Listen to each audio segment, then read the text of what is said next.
Hello and welcome to the Broadcast Newswrap, your shorthand guide to the week's TV news stories brought to you by the Broadcast editorial team. I'm senior reporter Max Goldbart.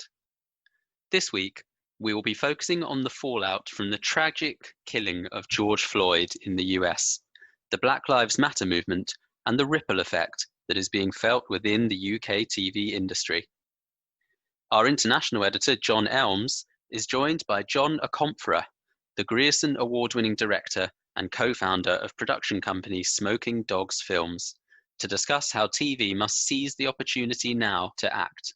Then, broadcast reporter Desiree Ibekwe and editor-in-chief Chris Curtis are on hand for an in-depth analysis of the state of play regarding diversity and inclusion in the industry, as we discuss the media's response, why dedicated diversity schemes just aren't enough, and Channel 4's call for films from Black Britons. Hi Des, and hi Chris, how are we doing? Very well, thanks Max. Nice to speak to you. Hello Des. Hello. Good stuff. It's lovely to have the two of you on once again. First of all, I think we're going to go to an interview that our international editor John Elmes did earlier with John Akomfrah. John has been described variously as one of the UK's most pioneering filmmakers. He is the Grierson Award-winning director of the Handsworth Songs, which examined the fallout from the 1985 Handsworth riots, and also runs his own production company, Smoking Dogs Films. He has been a governor of both the BFI and Film London. So John Elmes caught up with John earlier today. I just wanted to start by asking you personally about how are you doing and what is your immediate response to the situation that's going out across the States and in the UK? Probably like I would say 99.9% of people of colour, slightly shocked by and taken aback by the moment. Not because it's unfamiliar per se, there's no one, I don't know any black person who doesn't realise or live in a world where they think white entitlement and privilege over-determines their life. Everyone knows that. But what's shocking about this is that what you didn't realise was the extent to which that entitlement could prove fatal. You didn't think that someone with absolute impunity, given the fact that they were being filmed by at least two people, would still feel entitled to take a life in such a banal way. I think that's a shocking thing for most of us. And that does make the situation we're in slightly different. I think the quote-unquote violence of the response has to do with that, has to do with the fact that people realize this is an exceptional situation.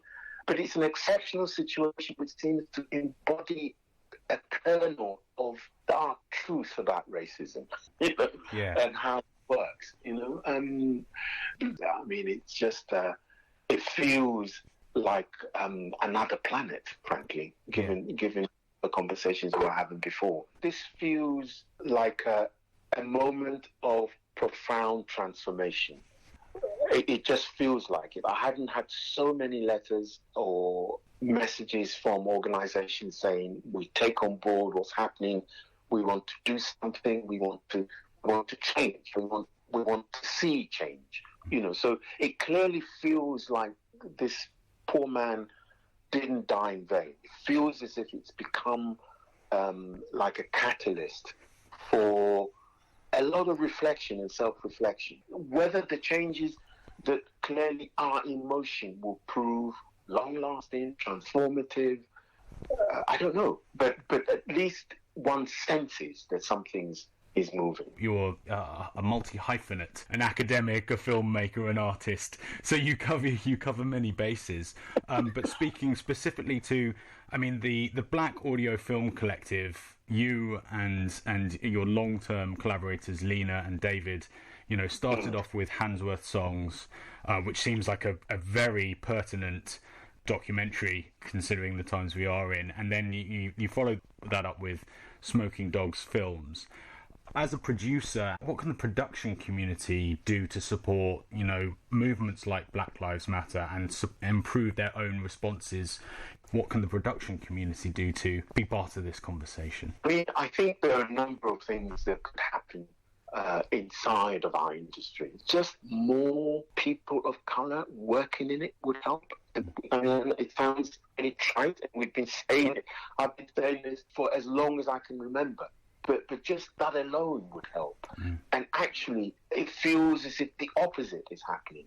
You know, certainly behind the camera. When we started, there seemed to be a few more production companies run by people of colour than there are now. I think there's a kind of hyper visibility of black people in front of the camera. I'm not sure that that's mirrored behind. Yes, these are moments when you do have to ask, well, why not? Why shouldn't there be more people of colour in these positions? Why should people accept these forms of privileges, quote unquote, as spaces reserved for just white people? I mean, I don't understand it. I don't understand why in 2020 we have to have this situation where there just ain't enough black people working in the industry. The Creative Diversity Network, that is their response as well, that the representation is still in 2020 so low. It was instructive, I think, to point out that Mo Gilligan yesterday tweeted that for all the broadcasters who had expressed solidarity with George Floyd by respecting Blackout Tuesday, he tweeted yesterday that they've all gone very quiet now. Even his, the broadcaster he often works for, Channel 4, he said, don't be posting hashtag Black Lives Matter if you're not going to change the landscape of the industry you're part of. Do you think that he's right that broadcasters need to be more obviously supportive? I mean, it's great to have these rhetorical flourishes of solidarity and people understandably being shocked by what happened, then feeling, okay, well, we need to show that we disapprove. That's great, and that's fine. But I think you're also right to point out that we all exist, operate, work in specific landscapes and ecologies. And we have to make sure that in the ones that we inhabit, the things that we're shouting against outside do not happen inside it. In other words, the sorts of privileges that allows a police officer to take a black life with impunity are privileges which are not necessarily wholly in that space of policing. You find those patterns of privilege and racialized authorities in all walks of life. And so if you're in television or you're in film and you've posted something saying you're shocked by this, do something in your own world. Why not? This morning we reported on broadcast that Channel 4 had subsequently issued a call for black filmmakers to submit pitches for short films, fast turnaround films in response to the death of George Floyd, which some people have seen as a step. How far is TV in general anywhere close to getting it right on race and its involvement of black and minority ethnic creators? I'm not so involved with broadcasts now as I was in the past, so I'm not absolutely sure about two things. One, the extent to which the changes I'm talking about could happen, and two, what the specific ground stuff, basically what's happening on a day-to-day basis. What I would say is this: when we made Handsworth Songs, it was the first film that I made. I'd worked as an artist in tape slide and installation pieces and performances, but this is the first film we made. You've got to trust people. You've got to trust that they have the wherewithal. If they feel passionately enough about something and feel they have the desire to speak, they will find a way to speak. You don't need to put all these kids through 5-minute films because it's like, oh, well, they're too young, they wouldn't know how to handle an hour. If they are passionate enough about what they're doing, they can do something more than that. So let's not start by thinking, oh, we'll just give 10 5-minute films for a number of kids. I want to see more landmark stuff. But I want to see something that would last in the same way that people tell me Handsworth Songs is lasting. Something that comes out of these moments that in the future we can look back on and think, oh, wow, this really did capture something that's going on now. And I don't get the feeling that's what's happening. I've been approached by lots of people to do stuff, but, it shouldn't be people like me. Give people a chance to say things that are important, and sometimes that takes time. This is a landmark moment. It needs projects to mark it in a landmark way. So, Des, turning to you first, what was your kind of initial reaction to what happened in the US? And also, specifically here in the UK, what have you thought of the response? Look, like a central tenet of Black Lives Matter is thinking about how white people in society more generally value the lives of Black people. And I think it's, a time for the British media to evaluate how they themselves value Black lives, not just existentially, which of course we should all be thinking about, but also how they platform those voices and how they include those voices. So I think one of the things that have happened or has been exposed by the British press's reaction is the fact that most newsrooms don't have a single Black person in them. So if you look at the coverage, is that it seems very, separate. So you're talking about US Black Lives Matter and then framing the UK protest as something that's done simply in solidarity or sometimes superfluous, which is just not true. And I think the interview between Mateless and George the Poet on Newsnight was especially exposing in that she said with incredulity that, it's just not the same here, which kind of is that lack of diversity coming back to roost in a way, because it's incredibly problematic. The media industry, generally broadcasting, but especially broadcast journalism, needs to address the fact that, there aren't many Black voices to talk about these instances and tie in together the Black Lives Matter movement in America and the fact that in the UK there's obviously instances of police brutality and police overreach in our communities as well. Yeah, it was interesting to see, wasn't it? George the Poet, who was the guest, this was Newsnight a couple of nights ago on Tuesday, I believe, and she slightly disparagingly trying to push the point that the situation in the UK is very different to that in the US, to which he listed off 5-6 examples of actually very similar actions that had taken place to what happened with George Floyd.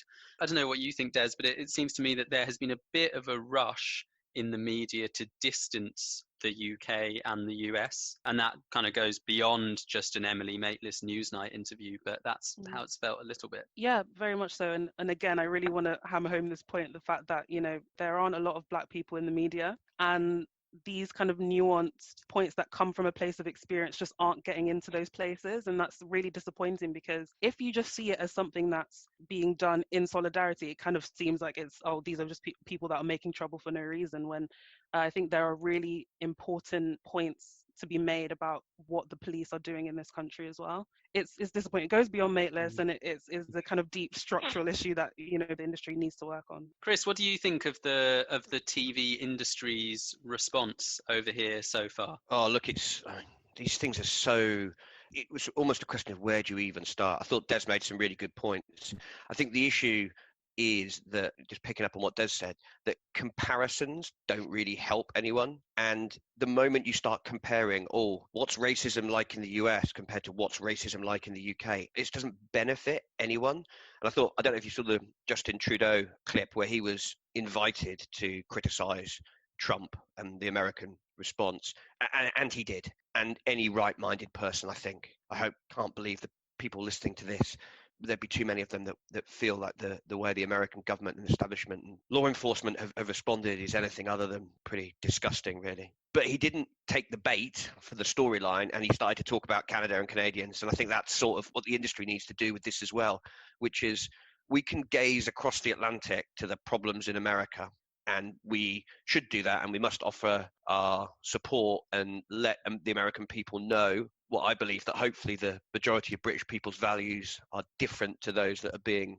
espoused in the US, but that in the end with these things, all you can really do is look to yourselves and look to your sphere of influence and look to your own behaviors and your own opportunities. And the big thing for me, and I'm trying to find the right words for this, speaking to you now, and I'm trying to find the right words for a leader that I'm writing for this week, is for the industry to try to use this as a moment as a catalyst for change, because we've been talking about change for so long, and I don't believe that the barriers to those change are because that the leaders of the industry or the people who work in the industry are racist. I believe that the barriers to change come in when good intentions slip through the cracks of time and money pressure and all the different ruthless challenges of working that we have. And this feels to me like an opportunity for the industry to say, no more, and to pull the handbrake and reassess things. It seems trite for me as the editor of a television trade magazine to say that Black Lives Matter. Of course they do, and it would be madness to take any other view.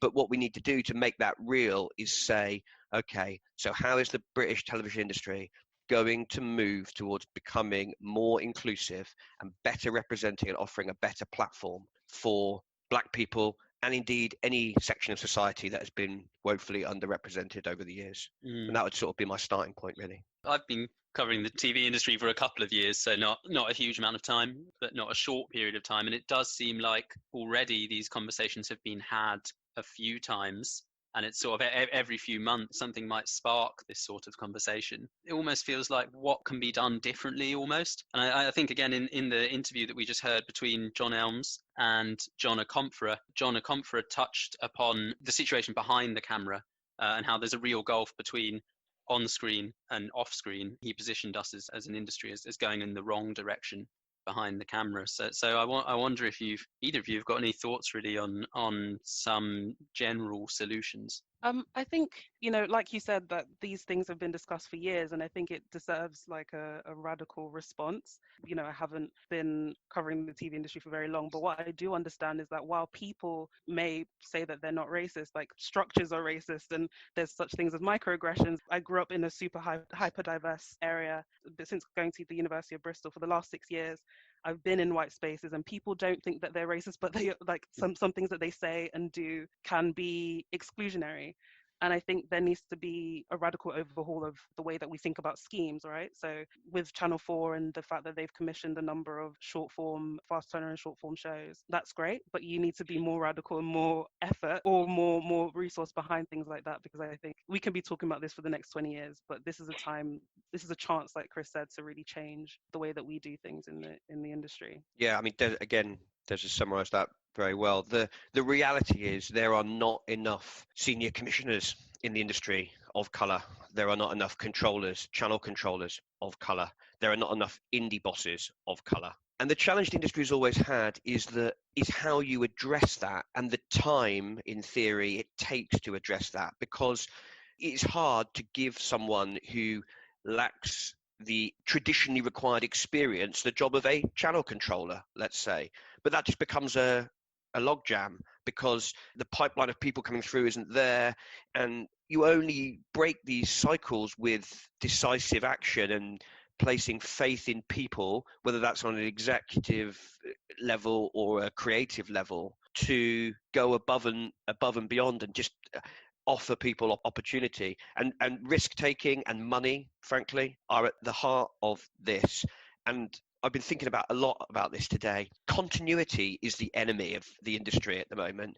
Doing things the way they've always been done, hiring people the way it's always been done, going back to the people you've always gone back to, going back to the companies you've always gone back to. The industry is too homogenous. I think that's one of the things that we're sort of talking about, really. I think people recognise that, but it's been difficult to go from the good intentions at the top of the industry to actually realise genuine change.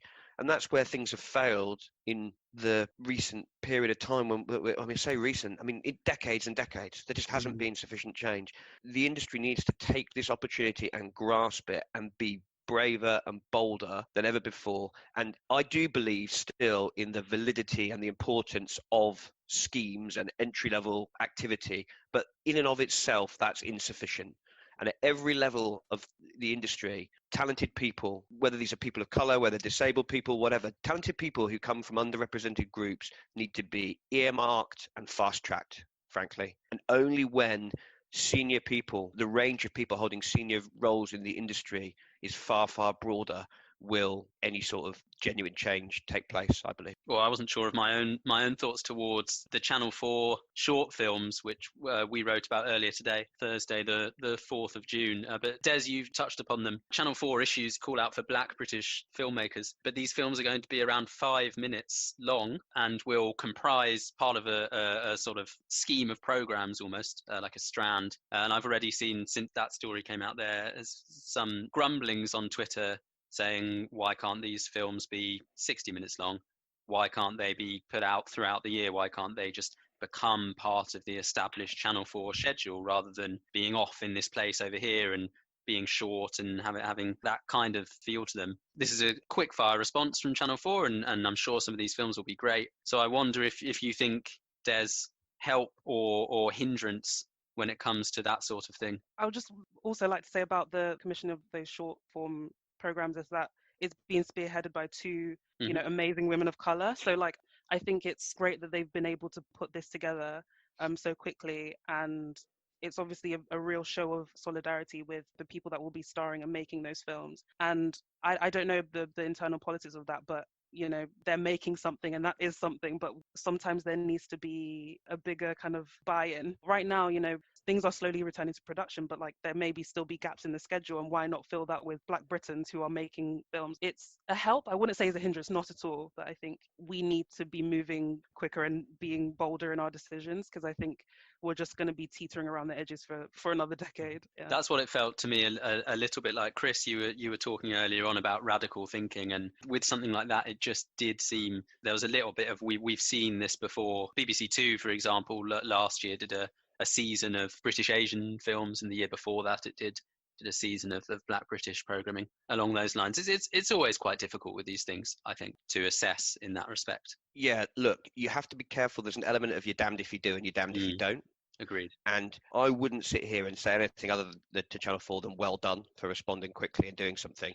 But no one believes that in and of itself is meaningful in terms of shifting the dial. It might be, maybe it'll spark a career for a few people. Maybe it'll give someone a leg up they wouldn't otherwise have got. All of these things in isolation are window dressing, right? And I applaud Channel 4 for getting off the mark quickly and doing it. So well done. And I'm not going to be critical of that. I mean, we could have a conversation about why Michaela Cole's new drama is playing at 10:45 on BBC One. Now, the response to that might be, well, originally it was a BBC Two show, and they bumped it up to BBC One, so they're giving it more prominence. So there's shades of grey in everything. There's nuance in everything. It's not helpful always to be binary and say this is good and this is bad. We as an industry must be wary of that. But I think it is undoubtedly the case that small steps aren't going to cut it anymore. It would be great, wouldn't it, if the industry could get joined up on some of these things, if there could be a meaningful sort of task force across the industry to try and address this, if more information was shared more readily by rival organisations. For more coverage on the unfolding events related to the Black Lives Matter protests, including a comment piece from journalist and campaigner Marcus Ryder on the challenges facing broadcasters around inclusion, head over to the Broadcast Now website. Thank you for listening to this week's Broadcast Newswrap. I've been senior reporter Max Goldbart, and you've been listening to Grierson Award-winning director John Akomfrah in conversation with our international editor John Elmes, reporter Desiree Ibekwe, and editor-in-chief Chris Curtis. You can check out the pod on Spotify and iTunes, or on the website via www.broadcastnow.co.uk.